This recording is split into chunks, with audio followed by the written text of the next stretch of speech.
It is the 8th day of September 2023 and you're just in time for another edition of News Now. Well, you have so much lined up for you on our bulletin this afternoon. Remember, you can always interact with us on our social media handles indicated at the bottom of your screen. Now, with that said, my name is Dennis Otieno. I trust you're doing well. Welcome to the broadcast. Now, let's start off on a sad note, where 8 people died and several others injured last night after a matatu collided with a truck at MATUKIO area in Makueni on the Nairobi-Mombasa highway. Confirming the 11 p.m. accident, Makueni Police Commander Barnabas Ngeno said the 8 passengers died on the spot following the head-on collision. The matatu was heading towards Nairobi from Loitoktok while the truck was on its way to Mombasa. The bodies of the deceased were moved to Kilungu Hospital while the wreckage of the vehicles were towed to the Salama Police Station as investigations into the incident continue. This now brings to 20 the total number of people who have died following road accidents on the Nairobi-Mombasa highway within the last 24 hours.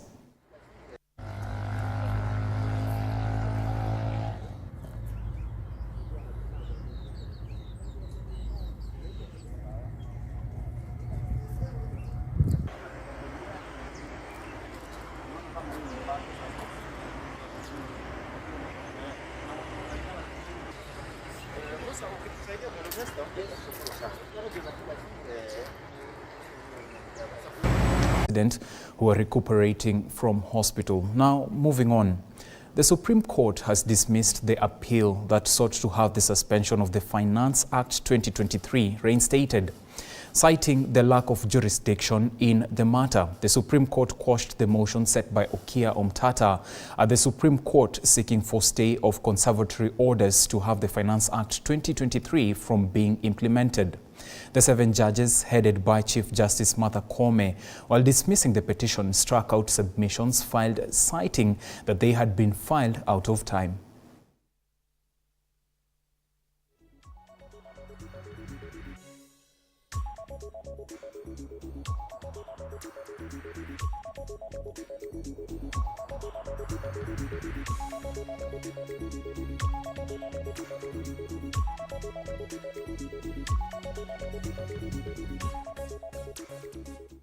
Now, ODM leader Raila Odinga has dared 5 members of parliament who were expelled by the party this week to resign and seek a fresh mandate. Odinga, who spoke during a leaders' engagement forum in Migori County earlier this afternoon, described the MPs as traitors for using the back door to meet President William Ruto at State House on the pretext of looking for development.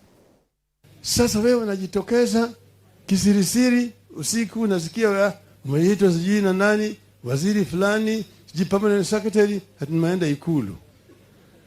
Hakuna mtu nataka usiende Ikulu. Lakini nimwambia chama mimi nataka nimealikwa kule ili tushauriane. Unaenda kufanya nini? Mimi naenda kutafuta maendeleo. Maendeleo ya mama yako. Kwa sababu kama ilikuwa ni kitu ya wazi, unaleta hiyo kitu watu wanashauriana. Alafu wanakubaliana. Ati hii na hii, ukienda kule sasa wewe unaongea lugha tofauti na watu. Umeingia pande ile unaona wale bado tunamanyana na wao, na wewe umeingia pande ile sasa wewe unaunga wao mkono. Sasa wewe umekiuka ahadi ya wananchi. Umekuwa msaliti. Umefanya kitendo cha usalata. Na usalata ndio hatutaki. Ndio sababu tumesema wewe ni msaliti. Kaa kando. Kaa kando. Kama wewe unataka kurudi tena kwa bunge, rudi kwa wananchi ili wewe utafute tikiti mpya kwa chama chako hiyo mpya yako. Meanwhile, Interior Cabinet Secretary Kithure Kindiki this afternoon visited the Directorate of Criminal Investigations DCI, where he met with the top management led by Director Mohamed Amin. The Cabinet Secretary assessed the process and system constraints that have led to the paralysis of the production of the Certificate of Good Conduct over the last few months. Now, though the system breakdown has been resolved, the CS discussed with the DCI team and agreed on a recovery plan to return normalcy in the provision of the critical service to members of the public. CS Kindiki asked the DCI team to clear the backlog and upgrade the system from the current automated palm and fingerprint identification system to the more efficient multi-biometric identification system that is MBIS. The public is almost running out of patience with us, yet the reasons why that backlog is there is not the making of the department. It is factors beyond the department. So I had sought DCI to perhaps just update me where we are so that I can see whether there is anything we can do to fast track the recovery of lost ground. I am happy, based on the report I got from the DCI meet, that at least now the process is back on track. However, based on the report, it appears that even when we are back on track, we may need to do a few other things to be able to catch up with the demand and bring things to normal. Now, from streamlining government services to tackling drug abuse in the country, the National Authority for the Campaign Against Alcohol and Drug Abuse, Nakada, has released a report concerning the trending videos of seemingly heavily drugged youth on social media after collecting samples through focus group discussions in Kwale, Kilifi and Mombasa counties.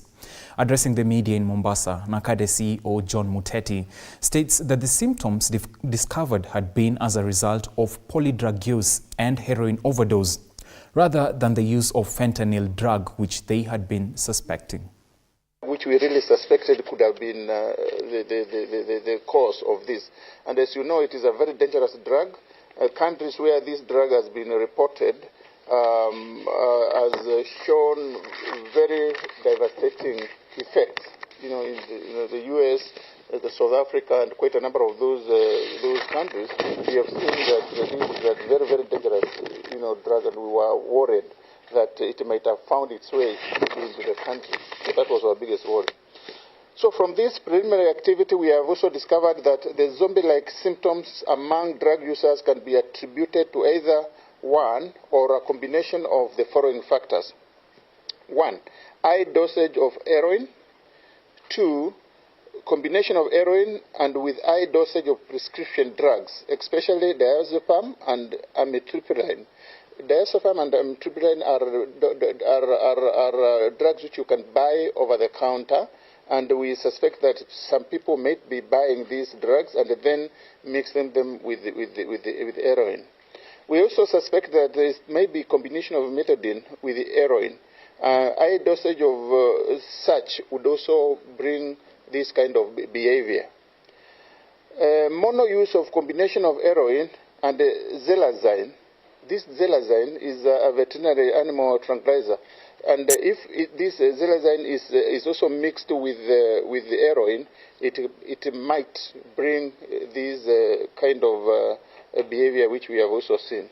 It is therefore evident that drug users are resorting to the use of multiple substances, especially prescription drugs, to complement the available heroin, whose potency has over the time been proven to be reducing. Of greater concern, however, is the discovery that some Now, from the report and findings of Nakada on drug abuse in Mombasa, we are due a short break, but don't go too far. We'll be right back with more news.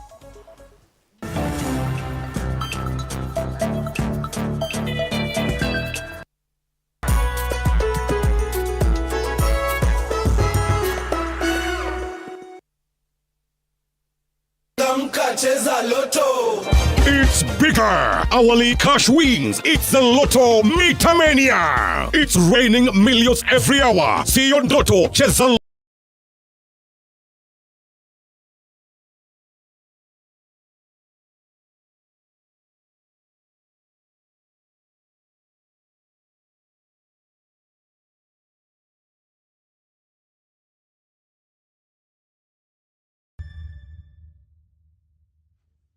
The news that matters the most is the one that hits close to home.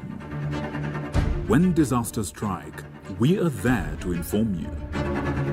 When the bullets are flying, we tell you who's shooting and why. Reporting on your victories, your health, your money, your security, your past, present, and future. We are interested in telling the stories of creativity, hard work, and resilience that you are known for. That is our job. This is my job. My name is Victor Moyakane, and it's my honor to bring you this news this way every Thursday night on the home of Untold Stories.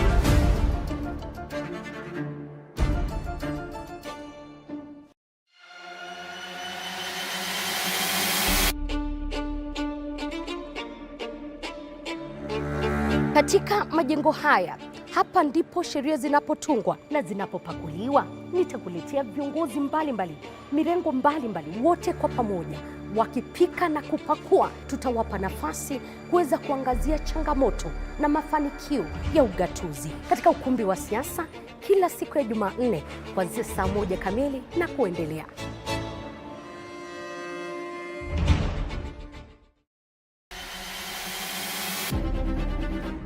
Toka eneo hili la Naivasha kwenye kaunti 0. People have invested into theaters. Some of them have image intensifiers. Because when you are in a small rural community, 2 theaters don't make sense. That catchment area does not need 2 theaters. Your other theater is often idle. Often. But now you have been told, if a patient comes with acute appendicitis, you can't sort them because you are not a hospital. Let me not belabor. I hope you've gotten the point. The point is, you are going to have a lot of redundant capacity across the country that will just go to waste. So many theaters that can be used, so many people who will lose jobs unless you clearly define contracting. And that goes back to the definition of what is essential services.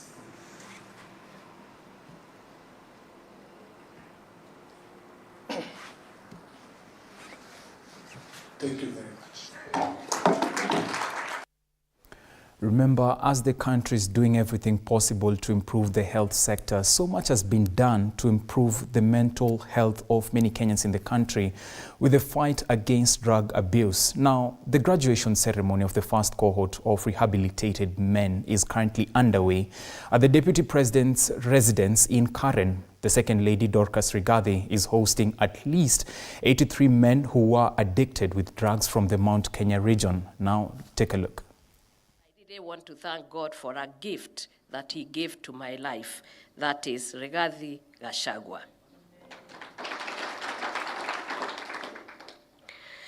There was no greater dream, a better start than today when we make a great leap, the realization of a cherished vision, the restoration of the boy child in our beloved Republic of Kenya.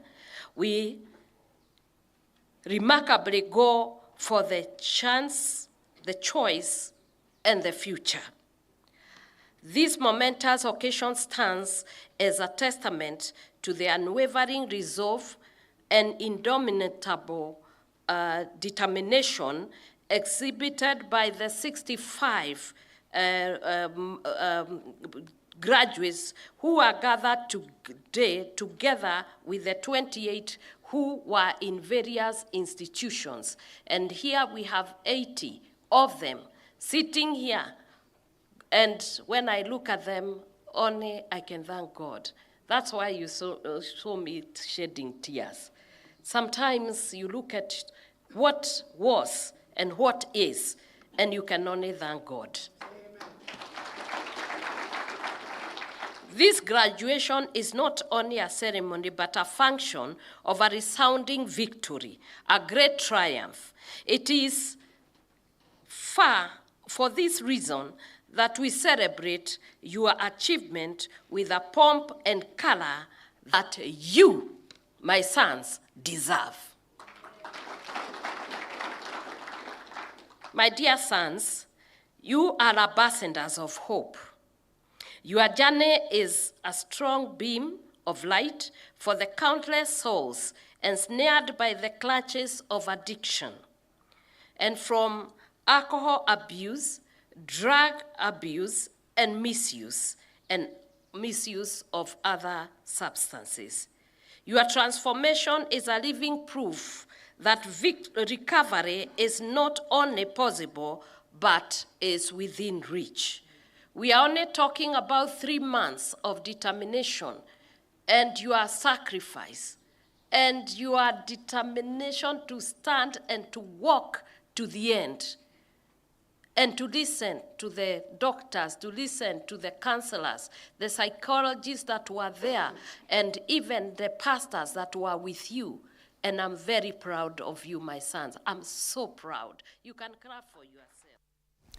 Meanwhile, the Association of Medical Engineering of Kenya, AMEC, now wants the government to support biomedics in the country by giving them opportunities in various hospitals. AMEC Secretary General Engineer Millicent Alor says the government should implement the medical devices policy to help biomedics in various facilities to prevent equipment breakdown. Now, speaking during the first Africa Region Biomedical Engineering and Health Technology Conference and Exhibition, AMEC Chairman Simon Baka says the conference involving medics from across the continent is aimed at sharing betterment ideas. They have also said that they are happy that many countries are joining the International Federation for Biomedical Engineers in the world. They are hopeful that this is just one of the many conferences for the medics. We are talking about things that are hazard to the environment, and the equipment that are left unattended and disposed are very hazardous to the environment. So one of the things that we are asking the government is to support the biomedical engineers with proper health technology management processes, like the disposal of medical equipment processes and many other processes that are involved in health technology management. Almost over 20 countries from Africa. So this conference is just sharing ideas on how to better manage medical equipment, do innovations, do inventions to help healthcare and delivery services. Few years and after a long effort, we now have many countries affiliated to the federation, which is the only federation of biomedical engineering in the world, actually counting more than 60 participants as national and transnational associations. So this event, which is the first African Congress on Biomedical Engineering. Now, non-governmental organizations have now come together to support children affected by war in Ukraine by bringing together children across the world to plant trees for peace.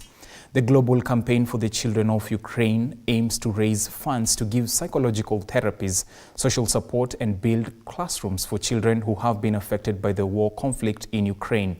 The program, which is designed to enforce the voices of children, is part of campaign projects that is expected to work with 53,000 schools in the country in sensitizing children in critical areas on climate change and mitigation of the impacts of war on children. Our major event is Adopt a Tree, and we focus it more on the kids because we want to make sure the kids are the next generation that take care of our environment, which is very important. If we are able to instill these morals to our kids, then we have a better generation. We'll be focused on addressing the material needs and psychological and medical and other needs of children in Ukraine. So there's specific areas that we'll focus on. Rebuilding schools and playgrounds, psychological therapies and support and medical support for children and their families who have been traumatized by war. And critically, all of those experiences are also experiences that can then be taken to other places. We'll have institutions like Green Network. Here we come to support such projects and have stepped away from the summit that we have been actively participating this whole week. And this is what we're talking about in the summit, taking action and not just having these talks in boardrooms and in seminars and so on and so forth. The Kenya Medical Research Institute, KEMRI, through its Executive Director, Professor Elijah Songok, has requested the government to empower them more financially so that they can fund their research for the benefit of Kenyans. Songok mentioned that the institution has the ability to produce some of the medicine ordered from abroad and distribute them in the country at an affordable price. Currently, the institution is participating in the agricultural exhibition in Mombasa County, which was officially commenced yesterday and was presided over by Deputy President Rigathi Gachagua. 80% of the drugs right now in this country, or medical products, are imported. Really asking our government to support us in getting out these innovations. Sometimes you use 60% of funding is from foreign supports or foreign grants. It is not sustainable. If we are making these innovations, we are making these products, then things are being imported also from another country outside. It's going to disillusion our researchers, our innovators, our industries. Now, many youth from the pastoral areas have embraced TVETs amidst the myths and misconceptions associated with the institutions. The technical institutes will be an answer to the retrogressive practices of banditry and cattle rustling, as youth will have alternative means of livelihood. A student from the Food and Beverage at Kapenguria Vocational Training Center in West Pokot, Sandra Chepkemoi, says that the training has motivated them and they can open up their own businesses. West Pokot County Chief Executive Committee member for Education, Rebecca Kide, called upon the youth to enroll in TVET centers so as to be trained on opportunities that suit their qualifications.